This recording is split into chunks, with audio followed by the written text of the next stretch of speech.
Bahkan ada menteri yang mengatakan ya ini harus selesai dengan cepat karena kalau enggak investornya lari. Iya. Saya tahu menterinya itu, Pak Tom.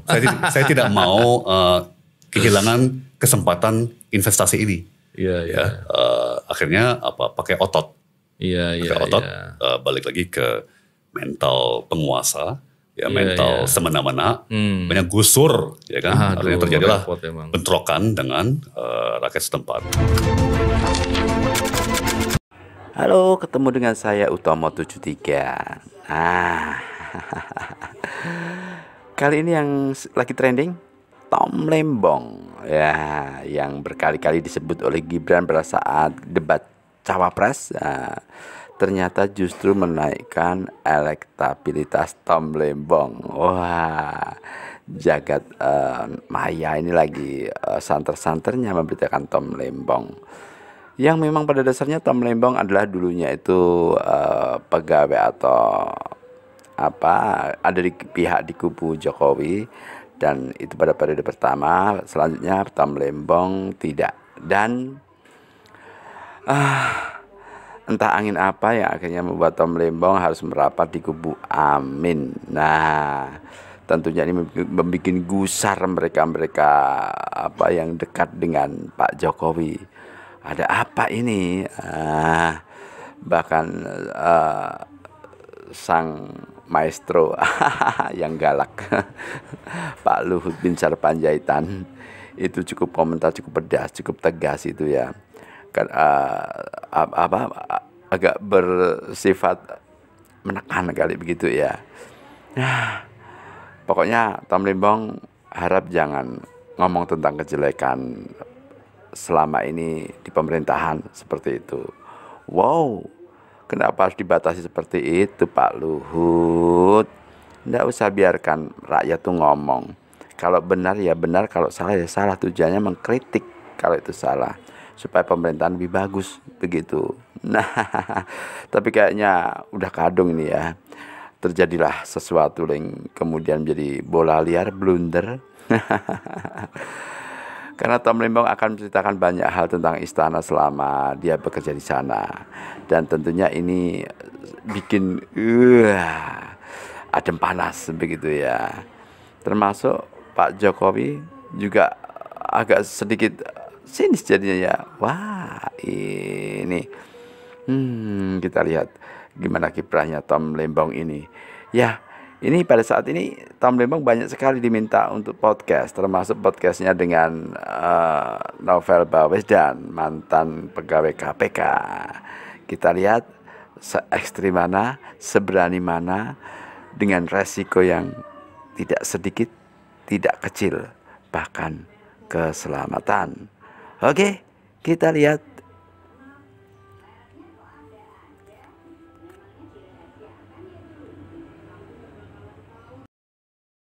Saja. Iya. Saya kan cuman pucuk dari gunung es. Iya. Ya kan, dari pergeseran gaya pemerintahan yang teknokratis, yang mendorong banyak profesional untuk menjabat ke arah yang lebih politisasi ya. Jadi sekarang kan yang menjabat tuh lebih berorientasi pada loyalis, dan political appointment ya. Jadi politis, meskipun sekali lagi Pak Anies sendiri selalu membedakan antara politikus dengan politis. Ya, jadi justru pengalaman saya juga Pak Novel. Banyak menteri-menteri di periode pertama yang saya anggap paling profesional itu ditunjuk oleh parpol, orang parpol, dan bahkan banyak menteri yang tanda kutip latar belakang profesional bisa sangat-sangat politis, dan dengan konsekuensi pada integritas dan korupsi juga kan. Jadi ini bukan masalah apakah ini kiriman parpol atau bukan, tapi apakah figurnya, apakah individunya berintegritas dan kompeten. Jadi, tapi menarik tuh dan mungkin nanti kita bisa punya peluang untuk bahas konsekuensinya bagi investasi juga ya Pak Novel, karena ya besar banget peran daripada persepsi terhadap korupsi sebuah negara pada kepercayaan investor. Iya. Dan kadangkala bisa dihitung loh Pak Itom dalam perspektif ekonomi. Contohnya indeks persepsi korupsi itu naik 1 poin, dampaknya seperti nilai investasi berapa gitu. Itu ada hitungannya. Dan saya lupa hitungannya. Cuma nilainya sangat besar ya. Dan saya yakin itu hitungannya benar-benar real ya keadaannya sebenarnya. Dan kalau kita lihat sekarang kan gini Pak Tom, contohnya terkait dengan investasi. Saya masih ingat ya Pak Tom, sekitar 2019 atau 2020 rasanya. Itu dari pemerintah sering bicarakan bahwa jangan terlalu banyak melakukan penindakan. Nah, kalau ditindak nanti investor lari. Kita cegah saja. Kalau Pak Tom gimana dari pandangan ekonomi Pak Tom? Saya kira itu keliru sekali ya. Iya. Sangat-sangat keliru sekali. Penindakan, terutama di tingkat-tingkat tertinggi. Iya. Yang membuat KPK menjadi lembaga yang paling dipercayai masyarakat. Di Republik sebelum revisi Undang-Undang KPK yang terjadi di 2019 ya. Itu justru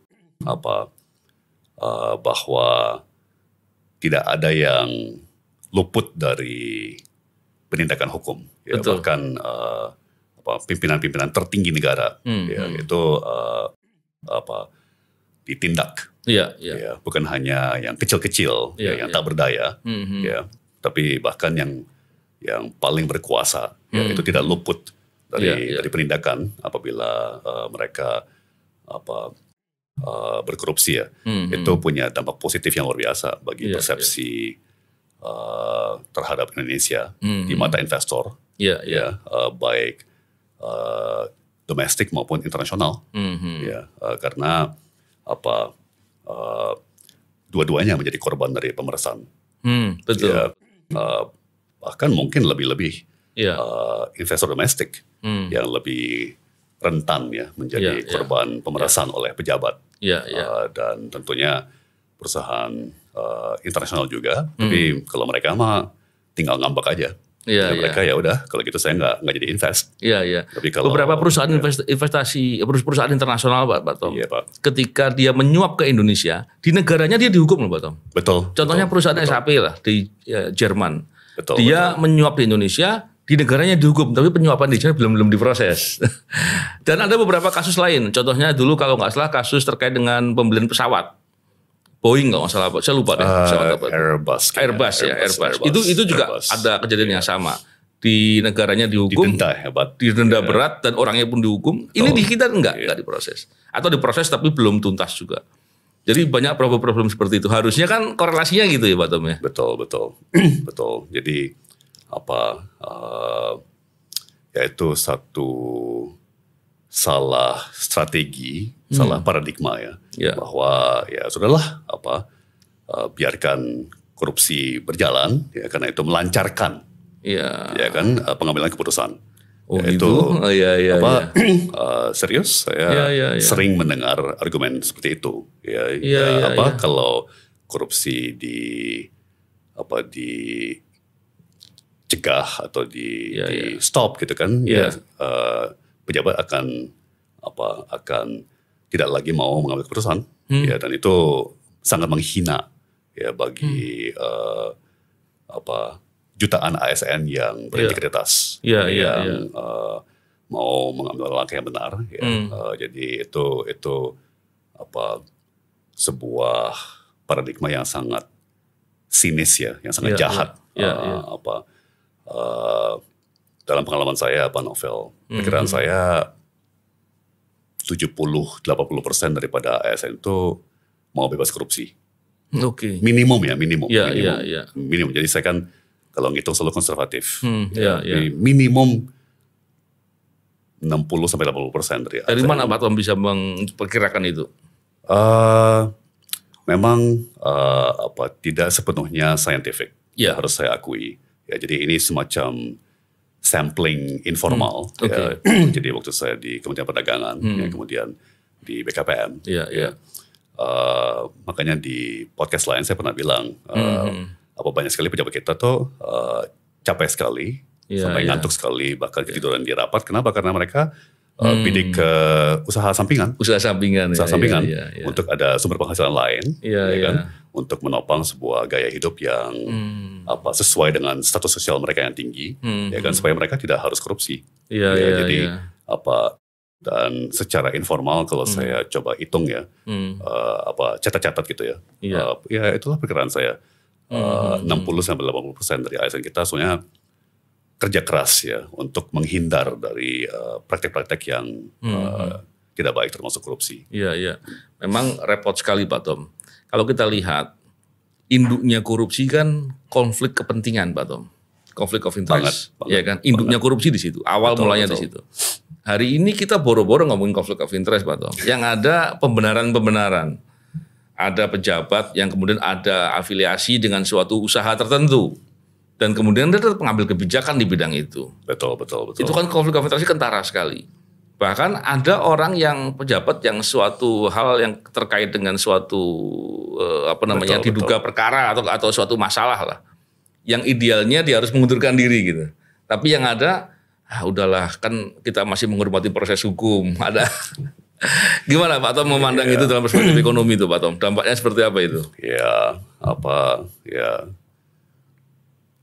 Dengan sesalah hati saya tentunya harus setuju ya dengan pandangan tersebut. Bahwa zaman sekarang itu udah terang-terangan. Ya terang-terangan. Dulu masih ngumpet-ngumpet. Konflik kepentingan. Sekarang ada mental penguasa. Bahwa mereka punya otot dan mereka punya kuasa.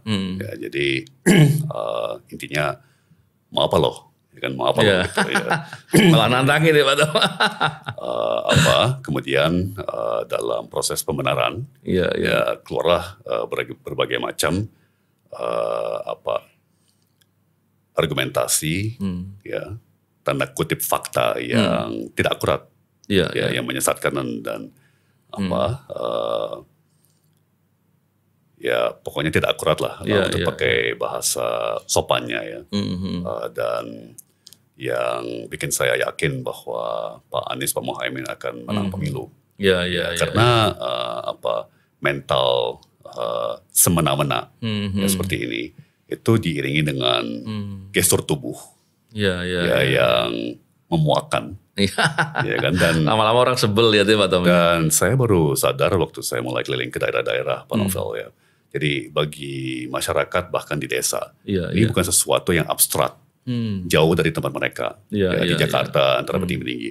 Karena mereka juga merasakan hal yang sama di tingkat desa. Ya, mereka juga merasakan nepotisme, juga merasakan kolusi antara oknum dengan orang dalam, apakah itu orang dalam di dalam Pertamina, orang dalam PT Pupuk, orang dalam di PLN dan sebagainya jadi mereka menderita langsung konsekuensi daripada yang tadi Pak Novel bilang konflik kepentingan.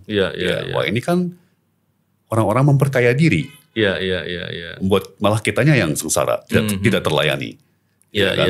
Makanya kan stok diesel, stok solar di mana-mana selalu habis terus. Kenapa? Karena boleh dibilang dicuri oleh oknum yang berkolusi dengan orang dalam di cabang Pertamina setempat. Jadi memang kalau konflik kepentingan terjadi di tingkat tertinggi negara itu menjadi simbol. Tapi kenapa ini punya efek elektoral yang sangat besar? Karena itu langsung berkorelasi dengan pengalaman pribadi rakyat di desa, rakyat di kota-kota kecil, rakyat di kota tersier, kota sekunder, dan kayaknya kita elit politik di Jakarta tuh nggak menyadari betapa muaknya masyarakat luas nih betul. Orang pikir ini cuman mainan orang elit, abstrak teori, tapi bagi rakyat sampai ke pelosok-pelosok ini sangat-sangat konkret, sangat-sangat real. Orang lama-lama semakin paham ya Pak Tom ya. Gini Pak Tom, kalau kita lihat konflik kepentingan ya, kadangkala ketika itu dianggap lumrah atau biasa, kita lupa bahwa orang pejabat yang punya konflik kepentingan itu berbahaya ketika dia mengambil kebijakan. Bisa jadi kebijakannya tidak serta-merta adalah perbuatan korupsi langsung. Tapi ketika kebijakannya punya korelasi dengan kepentingannya dia dan kemudian berdampak, baik berdampak lingkungan, berdampak kerugian bagi negara atau kerugian bagi masyarakat, itu dampaknya besar sekali. Dan saya sangat yakin itu lebih besar dari praktek-praktek korupsi selama ini. Itu betul, Pak. Gimana Pak Pak Tom? Jadi apa ya?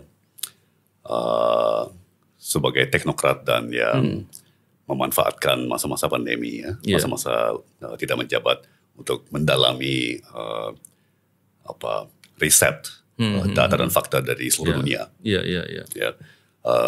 Itu praktis boleh dibilang sudah menjadi sebuah konsensus global bahwa distorsi pada kebijakan ya yang dimotori oleh konflik kepentingan itu kerugian pada ekonomi beberapa kali lipat dibandingkan korupsi yang tanda kutip sekedar sokokan. Hanya membantu di sini, membantu di sana atau selesaikan ini, selesaikan itu nggak ada apa-apanya dibandingkan kebijakan yang salah, yang merugikan negara, karena kepentingan yang sempit, yang menyogok gitu ya. Ini kan bagian dari instrumen fiskal, cukai, untuk menghilangkan insentif-insentif negatif seperti itu.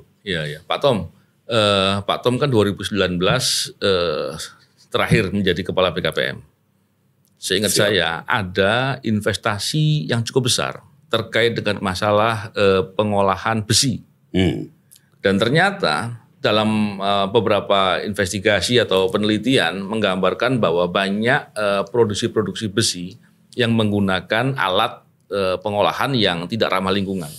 Dan besi yang diproduksi itu ternyata tidak sesuai SNI. Memang itu dalam perspektif usaha bagi pelaku usahanya itu akan sangat menguntungkan karena masyarakat kan awam, Pak Tom. Betul. Seumpama harga besi yang SNI itu harganya 100.000 seandainya. Sebetulnya orang itu untungnya cuma sekitar 5.000 karena besi untungnya sedikit ya. Tapi kalau dia main dengan cara begitu, dia main curang, dia mungkin modalnya cuma 50, dia jual 75, masyarakat bilang itu murah. Padahal itu besinya sangat rentan, sangat mudah patah dan itu akan berdampak kepada konstruksi dan keamanan. Dan belum lagi kalau itu digunakan untuk proyek-proyek pemerintah. Iya. Di masa Pak Tom gimana tuh waktu melihat ini? Karena ada beberapa pandangan begini. Seolah-olah, itu kan investasi, jangan diganggu. Wah, saya kok khawatir sekali ketika ada yang ngomong begitu tuh Pak Tom. Jadi makanya ya Pak Novel, kenapa kita begitu semangat dan yakin perlunya perubahannya? Karena bahkan tatanan prioritas itu udah amburadul. Dan itulah yang merupakan esensi daripada konsep Pak Anies dan saya, yang namanya kebijakan berbasis nilai. Oh, gimana tuh Pak Tom? Values-based policy. Values-based policy. Jadi semua kebijakan itu harus diakari pada nilai-nilai dan norma-norma yang kita pegang teguh. Apa itu contoh-contoh nilai-nilai kita? Yang banyak nilai luhur. Satunya, mohon maaf, saya pakai istilah bahasa Inggris ya. Istilahnya itu the primacy of human life, bahwa nyawa manusia itu di atas segala-galanya. Jadi di saat ada benturan kepentingan antara industri dengan nyawa, nyawa harus menang. Betul. Industri harus kalah. Sebenarnya itu kan sila kedua Pancasila, kemanusiaan, humanisme, bahwa nyawa manusia harus diutamakan, termasuk kesehatan manusia, kesehatan jangka pendek, jangka menengah, jangka panjang, atau misalnya prinsip keadilan, itu sebuah nilai norma yang harus mewarnai kebijakan. Jadi misalnya apakah adil? Pengusaha dapat untung besar dengan main curang, kemudian BUMN atau korporasi lain, ya kan dia juga ikut curang karena dia pakai besi yang di bawah standar. Yang dirugikan adalah konsumen, ya warga karena menjadi gedung yang tidak aman, besinya mungkin gampang patah, atau biaya hidup jadi tinggi. Kenapa? Karena rusak melulu, jadi harus diperbaiki melulu ya. Jadi itu sangat melanggar prinsip keadilan. Ya. Jadi kalau kita mau ngomong investasi, korelasi tertinggi itu adalah dengan integritas. Oke. Ya. Jadi semua hal-hal yang tidak berintegritas, termasuk industri atau investor yang main curang, itu akan mengkempeskan nafsu investor untuk berinvestasi. Ya, karena sekali lagi kalau ini sih saya lebih yakin lagi, 80% sampai 90% daripada investor itu mau menghindar dari hal tidak baik, termasuk korupsi, termasuk curang. Jadi 10% lah ya yang pelaku yang jahat atau curang atau gimana ya. Dan investor yang 90% yang berintegritas itu ikut menderita ya karena mereka kalah bersaing dengan investor yang main curang ya. Jadi menarik sekali nih Pak Tom. Karena kalau melihat 10% kan sedikit kan. Sebetulnya. Kalau seandainya kita justru mengikuti kaidah anti korupsi, justru kita menjaga integritas, kita berpeluang dapat investasi lebih besar kan gitu Pak Tom ya. Harusnya kan begitu. Karena begini Pak Tom, saya kalau dalam perspektif anti korupsi contohnya, dalam best practice, kalau indeks persepsi korupsi di bawah 50, itu harusnya dikedepankan penindakan. Walaupun penindakan itu bersama-sama dengan pencegahan dan pendidikan. Kalau di atas 50, itu dikedepankan pencegahan. Walaupun juga diikuti dengan penindakan dan pendidikan. Tapi hari ini kan kita lucu nih Pak Tom. IPK kita di bawah 50, tapi kita bicaranya seolah-olah pencegahan saja, penindakan jangan. Ini kan aneh Pak Tom. Saya khawatir ini kebijakannya juga konflik of interest ini. Terus ini Pak Tom, tadi bicara terkait dengan keadilan. Kita melihat ada investasi yang dibuat di Pulau Rempang contohnya. Ini kan problem masalah keadilan yang sangat besar Pak Tom. Dan seperti seolah-olah dipaksakan karena ada proyek strategis nasional dan lain-lain. Emang bagaimana sih pandangan Pak Tom soal hal-hal seperti itu? Iya. Ini balik lagi kepada nilai-nilai dan norma-norma, ya, Pak Novel. Bahkan, tantangan pelik seperti yang kita lihat di Rempang,